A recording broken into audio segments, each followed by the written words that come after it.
हम लोग पिछले वीडियो में यूनिट एंड डायमेंशन ख़त्म कर लिए थे। इट मीन्स कि यूनिट एंड डायमेंशन का जो सेकेंड चैप्टर है 11th फिजिक्स का, वो हम लोग कंप्लीट कर चुके थे अच्छे तरीके से, अच्छे नोट्स के साथ। अब हम आगे शिफ्ट होंगे दूसरे चैप्टर पे, जिसका नाम है मोशन इन स्ट्रेट लाइन। लेकिन मोशन इन स्ट्रेट लाइन में कुछ चीज़ें जो यूज होती है उसे हम लोग कहते हैं basic mathematics. Motion in straight line पढ़ने से पहले आपको कुछ बेसिक मैथमेटिक्स की जानकारी होनी चाहिए, तभी आप उसे परफेक्टली समझ पाओगे। तो बेसिक मैथमेटिक्स को प्री रिक्वेस्टिंग मतलब कह सकते हो, बिकॉज ऑफ प्री रिक्वेस्ट मतलब जितनी ज़रूरत होगी। हम लोग जब straight line, motion in straight line या मोशन इन प्लेन जो भी फिजिक्स पढ़ेंगे आगे, उसमें जितना मैथमेटिक्स यूज होगा हम लोग क्या कर लेंगे, इसमें देखेंगे। हो सकता है ये एक वीडियो में ना हो, तो इसको मैं पार्ट वाइज करके दे दूँगा, ठीक है।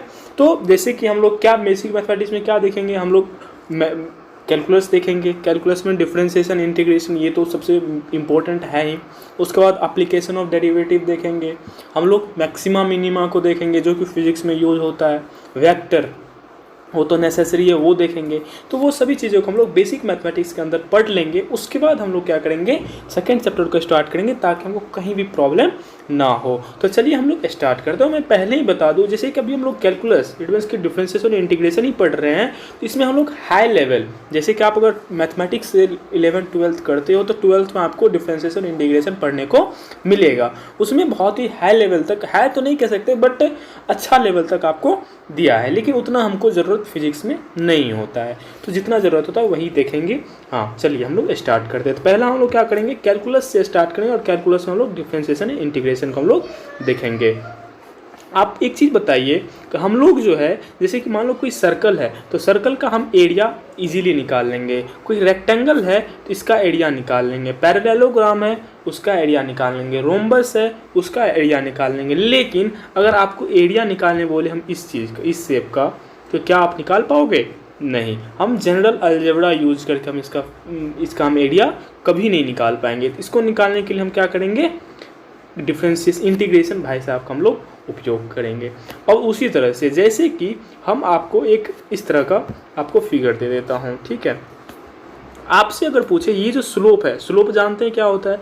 ये जो स्लोप है, इसका स्लोप कितना है? स्लोप मतलब ये एंगल, यू कैन से ये एंगल, इट मीन्स कि स्लोप इसका कितना है, तो आप इजीली निकाल दोगे पाइथागोरस जी का यूज करके, या फिर जो भी मेथड्स हैं उसका आप इजीली यूज कर दोगे। लेकिन मैं अगर ऐसा आपको दूँ, अब मैं पूछूंगा इस पॉइंट पे, कहाँ पे, इस पॉइंट पे क्या स्लोप है, तब कैसे निकालोगे? तो इन सब जटिल इट इज़ हार्ड थिंग्स का जो हम लोग चीज़ यूज करेंगे, निकालते हैं, वो चीज़ उसको निकालने के लिए हम इंटीग्रेशन और डिफरेंशिएशन का यूज करते हैं, जो श्री सर आइजक न्यूटन द्वारा दी गई थी, जिनका जन्म 1642 ईस्वी में हुआ था। और उसके बारे में तो कौन नहीं जानता है। ग्रेविटेशन, हर एक फील्ड में उसका थोड़ा बहुत क्या है, उसका सहयोग है ही। और अगर आप आगे देखोगे तो मोशन है, काइनेमेटिक्स बेसिक उसी के मोशन पे ऐसा माना जाता है, जो उसका 3 लॉ है, और उसके अलावा जो भी चीज़ें होते हैं तो हम लोग उसको बाद में देखेंगे और एक्स्ट्रा होगी, ठीक है। तो हम लोग बस देख लिए हम लोग इंटीग्रेशन क्या होता है। अब इसको कैसे हम निकालेंगे, हम लोग मैं जैसे कि अभी हम देखें कि ये जो हार्ड इन सब चीज़ों का हम लोग निकालेंगे, तो कैसे निकालेंगे, अब उसकी हम लोग क्या करेंगे, स्टडी करेंगे, ठीक है। तो यू है जैसे कि इसमें तो वही जैसे कि बताया। तो हम लोग अगर कैलकुलस का डिफिनीशन अगर बोलेंगे या समरी बोलेंगे, कैलकुलस मेनली होती क्या है, तो calculus is the tool that let you to calculate the complicated curve, shapes etc that you would normally not able to do with just algebra and geometry। अगर आपको अलजेब्रा और geometry का use करके अगर इसका आपको एरिया निकालना बोले तो ये बहुत ही टफ होगा, मीन्स ना के बराबर होगा। उसी तरह से इसका हम स्लोप निकालने के लिए तो बहुत ही टफ होगा। इन सब चीज़ों का यूज करके हम नहीं निकाल सकते। किसका यूज करके, अलजेब्रा और ज्योमेट्री। तो उसको निकालने के लिए जिस टूल का हम यूज करते हैं क्या होता है, कैलकुलस होता है, ठीक है। हम लोग डिफरेंशिएशन एंड इंटीग्रेशन, तो इस वीडियो हम लोग सिर्फ डिफरेंशिएशन को ही देखेंगे, इंटीग्रेशन नेक्स्ट वीडियो में आएगी। उसके बाद कुछ उसकी एप्लीकेशन जो होगी वो उसके नेक्स्ट में, या फिर इंटीग्रेशन हम लोग कवर कर लेंगे। उसके बाद हम लोग क्या करेंगे, वेक्टर पे शिफ्ट होंगे। वेक्टर एक क्लास हो गई खत्म, उसके बाद हम लोग सेकेंड चैप्टर पे शिफ्ट हो जाएंगे।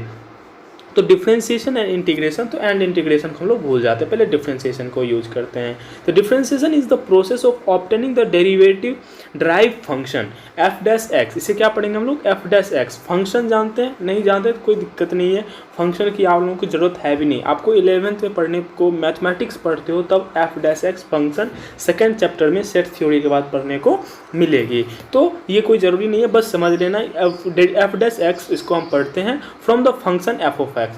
कहने का मतलब है अगर एफ ऑफ एक्स को हम डेरिवेटिव कर दे, क्या करें, इसका डिफ्रेंशिएट कर दे, तो एफ ऑफ एक्स को डिफ्रेंशिएट करके हम क्या लिखेंगे, एफ डैश एक्स, सिंपल सा। Where f dash is the derivative of f at x. वही मैंने कह दिया कि एफ डैश एक्स क्या होता है, जैसे कि एफ ऑफ एक्स का अगर डिफरेंशिएशन हम कुछ भी निकाल लेंगे तो उसको हम किस तरह से लिखेंगे, एफ डैश एक्स की तरह लिखेंगे। समझ में आ गया। चलिए हम लोग इसके कुछ देखते हैं फॉर्मूला। जैसे कि फॉर्मूला जो भी कॉमन फंक्शन है, जो कि नॉर्मल फंक्शन, जैसे कि मान लो एक्स का पावर एन हो गया, साइन एक्स हो गया, इन सब का डिफरेंशिएशन क्या होता है, तो हम इसको क्या कर लेते हैं, रट लेते हैं, जो कॉमन होती है, ठीक है। इसका यूज करके हम क्या करते हैं, आगे निकालते हैं। जैसे कि अगर आपको एक्स का पावर एन का डिफरेंशिएशन फाइंड आउट करना है तो हम क्या करेंगे, एन इंटू एक्स का पावर एन इसका डिफरेंशिएशन होगा। इसका हम आगे हम लोग यूज करने वाले हैं। साइन एक्स को अगर आप डिफरेंशिएट करोगे तो आपको किसका क्या मिलेगा, कॉस मिलेगा। कॉस को डिफरेंशिएट करोगे तो माइनस साइन मिलेगा। टेन को डिफरेंशिएट करोगे तो सेक मिलेगा। यहाँ पे 2 लग गया बट माइनस साइन है, क्या है, माइनस साइन एक्स है, ठीक है। इसके बाद कॉट को आप डिफरेंशिएट करोगे तो minus cos x square x मिलेगा। उसी तरह से अगर आप सेक एक्स को डिफरेंशिएट करते हो तो sec x into tan x मिलेगा।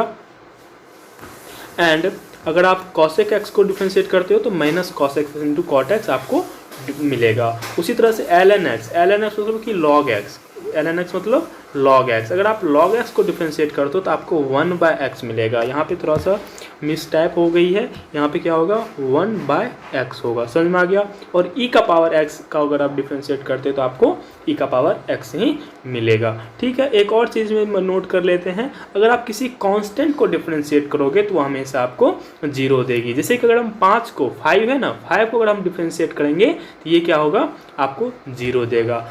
अगर मान लो 6 को डिफरेंशिएट करेंगे तो क्या, जो भी कांस्टेंट जो भी होगा उसका डिफरेंशिएशन क्या होगा, हमेशा 0 होगा। कांस्टेंट ए भी हो सकता है, मान लेते हैं एक कांस्टेंट का डिफरेंशिएशन आपको हमेशा 0 आएगा। क्यों आएगा तो हम थोड़ा सा बता देते हैं। जैसे कि हम लोग देखे थे कि स्लोप, मेनली जो डेरिवेटिव होती है वो क्या होती है, स्लोप होती है। स्लोप फाइंड आउट करने के लिए हम मान लेते हैं कि डेरिवेटिव यूज होती है। तो अगर हम कांस्टेंट का ग्राफ खींचते हैं तो कांस्टेंट का ग्राफ क्या होता है, इस तरह से स्ट्रेट लाइन होता है, हॉरिजॉन्टली या वर्टिकली इस टाइप का होता है। लेकिन हम अगर इसका डिफरेंशिएट करेंगे, मीन स्लोप निकालेंगे, तो इसका स्लोप क्या होगा, 0 होगा। इसीलिए इसका डिफरेंशिएशन क्या होता है, हम लोग 0 बोलते हैं, ठीक है। इसके कुछ और रूल्स होते हैं, रूल्स को हम लोग देखते हैं तब फिर इसका कुछ उदाहरण लेके हम लोग इसको क्या करेंगे, खत्म कर देंगे।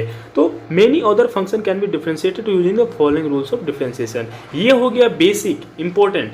इन सब चीज़ों का अगर आप डिफरेंशिएशन निकालना चाहोगे तो बहुत ही टफ होगा। ये आपसे निकलने का सिंपल सा समझ लो फॉर्मूला दे दिया है। इस फॉर्मूला का हम लोग क्या कर सकते हैं, किसी अदर फंक्शन का निकाल सकते हैं। तो अदर फंक्शन का भी निकालेंगे तो हमको क्या करना पड़ेगा, इसका रूल्स आपको बनाना, इसका रूल्स के तहत ही आप किसी फंक्शन का आप डेरिवेटिव डिफरेंशिएशन निकाल सकते हो। तो उसका रूल्स क्या होता है, मान लेते हैं एच ऑफ एक्स कोई डिफरेंट फंक्शन है, क्या है, फंक्शन है जिसका जो भी फंक्शन है के इंटू एफ ऑफ एक्स। अगर सिंपल सी बताओ तो के इंटू एफ ऑफ एक्स का अगर हम डिफरेंशिएशन निकालना चाहते हैं तो इसका क्या हो जाएगा डिफरेंशिएशन आपको, k into F dash x. Means कि कांस्टेंट से अगर किसी फंक्शन में मल्टीप्लाई है तो कांस्टेंट को हम इग्नोर कर देंगे, उस फंक्शन को डिफरेंशिएट करके और अगेन उस कांस्टेंट से हम क्या कर देंगे, मल्टीप्लाई कर देंगे। समझ में आ गई। जैसे कि अच्छा एग्जाम्पल हम लोग देख लेंगे, ठीक है। अभी जैसे हम लोग नहीं देखते, फिर रूल पढ़ लेते हैं। जैसे कि 2 में इफ़ एफ ऑफ एक्स और जी ओ एक्स कोई 2 फंक्शन डिफरेंशिएशन में अगर आपको दे दिया है तो सिंपल से हम क्या कर लेंगे, अलग अलग दोनों को डिफरेंशिएट करके जोड़ देंगे। उसी तरह से आपको प्रोडक्ट में दिया, इट मीन्स कि कोई 2 फंक्शन मल्टीप्लाई में दे दिया, it means F of x और जी एक्स, तो उसको हम क्या करेंगे, एक बार क्या करेंगे, एफ ऑफ एक्स मल्टीप्लाई करके जी एक्स से जी एक्स को डिफरेंशिएट कर देंगे। और उसी तरह से हम क्या कर देंगे, एफ ऑफ एक्स को डिफरेंशिएट करके जी एक्स लेंगे। जी डैश एक्स नहीं होगा, यहाँ क्या होगा, जी डैश एक्स आपको नहीं होगा, यहाँ पे मिसटाइप गलती हो गई है। तो यहाँ पे क्या हो जाएगा, f of x into g dash x plus f dash x into g x. समझ में आ रही है। तो यहाँ पे सिर्फ जी एक्स ही होगा आपको। समझ में आ गई। उसी तरह से अगर कोई रेसिप्रोकल इट मीन्स 1/f(x) का डिफरेंशिएशन बोले तो हम क्या लिखेंगे -f'(x)/f(x) का होल स्क्वायर। जैसे कि अगर आपको 1/x का डिफरेंशिएशन पूछे तो हम क्या कर देंगे सिंपली -x का डिफरेंशिएशन 1 होता है तो 1 और f(x) का डिफरेंशिएशन f(x) क्या है x है इसका स्क्वायर तो -1/x² इसका डिफरेंशिएशन होगा x का। अभी मैंने एक टर्म बोला कि x का डिफरेंशिएशन 1 होता है, वो कैसे होता है हम लोग आगे देखते हैं, ठीक है। लेकिन एक और रूल्स है वो देख लेते हैं दो। उसी तरह से अगर मान लो कोई फंक्शन दे दिया, जैसे कि हमको दो फंक्शन डिवाइडेड में, यहाँ पे हम लोग देखे थे एडिशन में क्या करेंगे, एडिशन या सब्सट्रैक्शन में सिंपली हम अलग अलग डिफरेंशिएट करके जोड़ घटाव कर देंगे। गुना में क्या कर देंगे, एक को ऐसे ही रखेंगे दूसरे को डिफरेंशिएट कर देंगे, लेकिन फिर प्लस करके दूसरे को डिफरेंशिएट करके पहले वाले को सेम रख देंगे। और उसी तरह से एक ये फॉर्मूला हो गया आपको कि f1/f(x) है तो उसका क्या हो जाएगा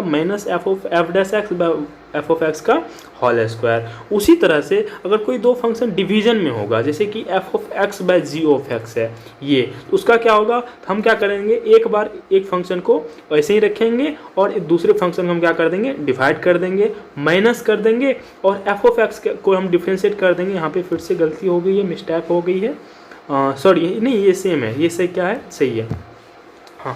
तो क्या करेंगे पहले g(x) को हम ऐसे ही रखेंगे, f(x) को डिफ्रेंशिएट कर दे इस तरह से, फिर माइनस करके f(x) को ऐसे ही रखेंगे और g(x) को डिफ्रेंशिएट कर देंगे और जो डिवीजन में होगा नीचे होगा मीन्स कि g(x) है इसका हम क्या कर देंगे स्क्वायर कर देंगे। यही होगा जब डिवीजन में होगा। अब आता है एक चेन रूल आता है, क्या होता है चेन रूल। इसे हम अगर मैं अपनी भाषा में कहूँ तो चेन रूल को ना डिफरेंशिएशन का बैकबोन कहा जाता है। क्या कहा जाता है बैकबोन। अगर चेन रूल आपको अच्छे से समझ में आ गया तो आप डिफरेंशिएशन में 99% में कहीं दिक्कत नहीं आएगी, वो हम लोग देखते हैं। चेन रूल क्या होता है, जैसे कि कोई दो एक ही साथ फंक्शन दे दे, f(g(x) आपको दे दे तो हम क्या करेंगे f(g(x) इस तरह से लिखा जाता है, तो हम क्या करेंगे f(g(x) का पहले f(g(x) निकालेंगे फिर g'(x) निकालेंगे। कहने का मतलब ये है कि इसको फिर से समझ लीजिए क्योंकि ये बैकबोन है, ये अगर आप समझ गए तो आपको कहीं दिक्कत नहीं होगी डिफरेंशिएशन में। जैसे कि यहाँ पे f(g(x) है, पहले f का फंक्शन है और f के फंक्शन में g का फंक्शन है, समझ में आ रही है। दो फंक्शन एक दूसरे से मिला हुआ है तो हम क्या करेंगे पहले बाहर वाला फंक्शन f का डिफरेंशिएट कर देंगे और उस गुना करके और उसके बीच अंदर जो फंक्शन है g(x) फंक्शन कर देंगे। नहीं समझ में आया हम एग्जाम्पल देखेंगे, उसके बाद हम क्या करने हैं इसको समझते हैं, ठीक है। एक एग्जाम्पल हम लोग यहाँ पे दे दिया है जिसे x का पावर n, आपको क्या दे दिया x का पावर n का डिफरेंशिएशन दे दिया तो सिंपल से n इंटू x का पावर n-1। उसी तरह से अगर आपको x² का डिफरेंशिएशन पूछ दे तो x², तो x तो ठीक है स्क्वायर है तो इट मीन्स n की जगह क्या है 2 है, तो n की जगह हम क्या कर देंगे सिंपल सा 2 पुट कर देंगे तो क्या हो जाएगा 2 इंटू x का power 2 - 1 into 2 is equal to क्या आ जाएगा 2 इंटू x का पावर 1। अगर इस तरह से हम वैल्यू निकालें तो सिंपली अगर हम क्या कहते हैं, अगर आपको जैसे कि मैंने बताया था ऊपर कि x का डिफरेंशिएशन क्या होता है 1 होता है, वो क्यों होता है हम देख लेते हैं। x का डिफरेंशिएशन हमेशा क्या होगा 1 होगा, वो कैसे तो देख लीजिए d(x/d(x) डिफरेंशिएशन का जो साइन होता है d/dx होता है। डिफरेंशिएशन का साइन क्या होता है d/dx। तो अगर किसी फंक्शन का डिफरेंशिएट करते हैं तो इसको यहाँ पे वो फंक्शन आ जाती है, ठीक है। तो हम अगर x का डिफरेंशिएशन करते हैं तो क्या आ जाएगा d(x/d(x)। इसका हम सिंपल सी dx कर दिया 1 आ गया। इस तरह से भी कर सकते हो लेकिन रूल के तहत जाओगे तो इस तरह से कर सकते हैं d(x/d(x)। तो हम ये लिख सकते हैं d(x का पावर 1 बाय dx, क्योंकि x का पावर 1। तो अब देखो कि x का पावर 1 इट मीन्स n का वैल्यू क्या है 1 है, तो सिंपल सी ये फॉर्मूला हम लोग क्या कर देंगे इसको पुट कर देंगे, क्या आ जाएगा n इंटू फॉर्मूला क्या होता है n इंटू एक्स का पावर n-1। तो यहाँ पे n का वैल्यू 1 है तो 1 इंटू एक्स का पावर 1-1, तो 1 इंटू एक्स का पावर 0। तो किसी भी वैल्यू का पावर अगर 0 होता है तो वो 1 होता है। इसके ऊपर भी मैं वीडियो बना दिया हूँ, देख लेना, चैनल विजिट कर लेना।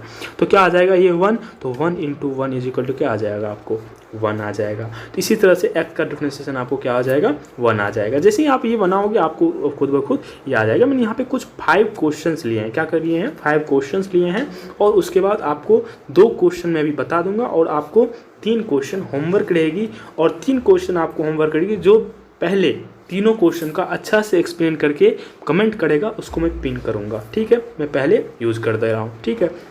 और यहाँ पे ये जो अभी जितने भी क्वेश्चन है यहाँ पे आपका ना चेन रूल आएगा। क्या आएगा?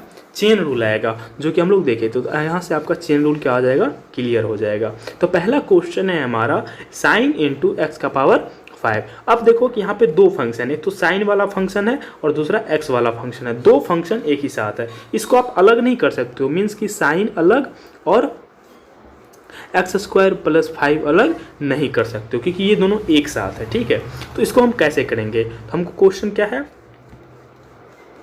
Sign of x square plus 5 है, यही है ना। देख लेते हैं, एक्स स्क्वायर प्लस 5। तो हम क्या करेंगे? पहले साइन का डिफरेंशिएशन करेंगे। तो साइन का डिफरेंशिएशन क्या होता है? कॉस होता है। क्या होता है? कॉस होता है। तो आप ऊपर देख लेना। तो साइन का डिफरेंशिएशन क्या होता है? कॉस। और ये हम बदलेंगे नहीं, तो इस cos square x square plus 5 गुना, इसका काम खत्म हो गया। उसके बाद एक्स स्क्वायर का डिफरेंशिएशन करेंगे।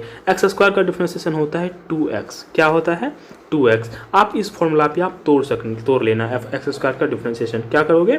इस फॉर्मूला पे आप एक्स स्क्वायर का डिफरेंशिएशन तोड़ लेना, एक्स स्क्वायर का हो जाएगा 2x। ठीक है, और प्लस 5 है तो प्लस 5 2x, इसका डिफरेंशिएशन 2x हो गया, और प्लस 5 का डिफरेंशिएशन क्या होता है? 0 होता है। अब हम क्या करेंगे? ये दोनों जुट के क्या आ जाएगा? 2x। तो cos x square plus 5 into 2x। तो आप इसको इस तरह से लिख सकते हो, 2x cos x square plus 5। अब उसी तरह से दूसरा क्वेश्चन एक और मैं बता दे रहा हूँ, कॉस ऑफ साइन एक्स। क्या है? Cos of sine x. तो अब है cos of sine x, cos of sine x. यहाँ पे दो फंक्शन दिया है, कॉस अलग फंक्शन है, साइन अलग फंक्शन, लेकिन आप इसे अलग अलग नहीं कर सकते, एक दोनों जोड़ के दिया है। तो क्या करेंगे? हम पहले कॉस का डिफरेंशिएट कर देंगे। कॉस का होता है माइनस साइन। ऊपर जो फॉर्मूला हम बताएं, फॉर्मूला में आपको देखना कॉस का डिफरेंशिएट माइनस साइन, और एक्स की जगह साइन एक्स है तो हम एक्स की जगह साइन एक्स कंप्लीटली लिख देंगे। अब इसका काम क्या हो गया? खत्म हो गया। उसके बाद साइन का है, तो साइन का क्या होता है? कॉस। तो साइन का कॉस होता है तो क्या हो जाएगा? कॉस, और यहाँ पे एक्स है तो एक्स। तो साइन का भी काम क्या हो गया? खत्म हो गया। उसके बाद अब क्या बचा? एक्स। एक्स का डिफरेंशिएशन क्या होता है? 1, तो गुना 1। तो क्या आ गया आपका? Minus sine of sine x into cos x. ये आपका क्या हो गया? डिफरेंशिएशन आ गया। तो इसी तरह से आप तीनों क्वेश्चन का बना लेना, मैं अभी बता दे रहा हूँ। यहाँ पे देखो कि पहले साइन का डिफरेंशिएशन कर देंगे, उसके बाद ए एक्स। यहाँ पे ए और बी जो है ये क्या है? कांस्टेंट है, तो इसको हम क्या कर देंगे? ऊपर फॉर्मूला बताया है, ए एक्स का डिफरेंशिएशन क्या हो जाएगा? ए हो जाएगा। वो आप क्योंकि ए एक्स का डिफरेंशिएशन ए कांस्टेंट है, एक कांस्टेंट है तो कांस्टेंट बाहर आ जाएगा, और एक्स का डिफरेंशिएशन 1 हो जाएगा, तो ए आ जाएगा, और बी का डिफरेंशिएशन 0 ही आएगा। उसी तरह से यहाँ पे है, इसमें क्या करेंगे? हम पहले सेक का डिफरेंशिएशन कर लेंगे, उसके बाद tan का डिफरेंशिएशन कर लेंगे, उसके बाद रूट एक्स का डिफरेंशिएशन कर लेंगे। उसी तरह से इसको क्या करेंगे? हम u बाय v, अभी हम यहाँ पे आपको बताया ना जी एक्स बाय ये वाला, इस फॉर्मूला पे हम क्या कर देंगे? उसको बैठा देंगे ये वाला फॉर्मूला पे। जो ये बना लिए, अब मैं समझ जाऊंगा कि उसका डिफरेंशिएशन कंप्लीट हो गया। यही 3 क्वेश्चन में मैं समझ जाऊंगा। अगर कोई प्रॉब्लम है तो कमेंट करना, मैं नेक्स्ट वीडियो में आपको क्या कर दूंगा? क्लियर कर दूंगा। तो आज की इस वीडियो में यही रखता हूँ, फिर आगे हम लोग इंटीग्रेशन से स्टार्ट करेंगे। इंटीग्रेशन से कहाँ से स्टार्ट करेंगे? यहाँ से, ये इंटीग्रेशन पार्ट स्टार्ट हो जाती है। तो अभी हम